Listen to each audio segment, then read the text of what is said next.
पावसाळ्यामध्ये सर्दी, खोकला, ताप येणे, व्हायरल इन्फेक्शन होणे किंवा कुठल्याही प्रकारचं बॅक्टेरियल इन्फेक्शन होणे हे खूप कॉमन आहे. व्हायरल इन्फेक्शन शरीरातनं नॅचरली कमी करण्यासाठी न्यूरोथेरपीची एक छोटीशी प्रक्रिया जी तुम्ही घरच्या घरी करू शकता ती आज तुम्हाला मी ह्या व्हिडिओमध्ये दाखवणार आहे. त्याच्यामध्ये आपल्या ज्या दोन्ही मांड्या आहेत या दोन्ही मांड्यांचा जो मध्य पॉइंट आहे म्हणजे जांघेच्या जॉईंट पासून ते गुडघ्याच्या जॉईंट पर्यंतचा जो भाग आहे ह्या भागाचा मध्य पॉइंट, ह्या मध्य पॉइंटला आतल्या बाजूनी दोन्ही मांड्यांना प्रेशर देऊन दाबायचंय. याचं एक छोटंसं टेक्निक आहे. दोन्ही हात असे इथं आतमध्ये लॉक करायचे, जेवढं जमेल तेवढं पायाने हाताला दाबायचं आणि हात अशा पद्धतीने फुगवायचे. म्हणजे दोन्ही हाताचं जे हे मधल्या बोटाचं मागचं बोन आहे हे बरोबर मांडीच्या आतल्या बाजूनी प्रेशर देतं. अशा पद्धतीने असं दाब द्यायचा, जेवढं जमेल तेवढं प्रेशर देऊन दाब द्यायचा.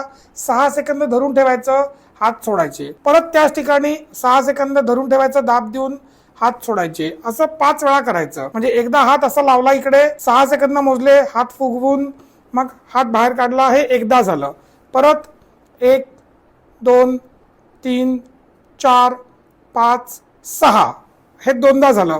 असं 5 वेळा करायचं. याच्याने व्हायरल इन्फेक्शन कमी व्हायला मदत होते. ज्या लोकांना कुठल्याही प्रकारचा ऑटो इम्युन त्रास आहे, म्हणजे कोणाला रुमॅटॉइड आर्थरायटिस असेल किंवा ऑस्टिओ आर्थरायटिस असेल किंवा एखाद्या व्यक्तीला जर का कॅन्सर असेल, त्यांनी फक्त हा पॉइंट करू नये.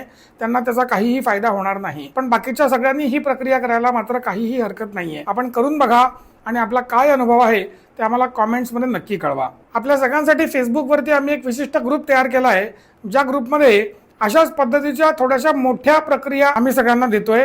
या ग्रुपला जॉईन करण्यासाठी आपण माझ्या फेसबुक प्रोफाईलला व्हिजिट करून फक्त मासिक 169 रुपयामध्ये चॅनलला सबस्क्राईब करू शकता. त्याचबरोबर ज्यांना आमच्या पुण्यातल्या केंद्रात उपचार घ्यायचे आहेत त्यांच्यासाठी 24 आणि 25 ऑगस्टला तपासणी ठेवलेली आहे.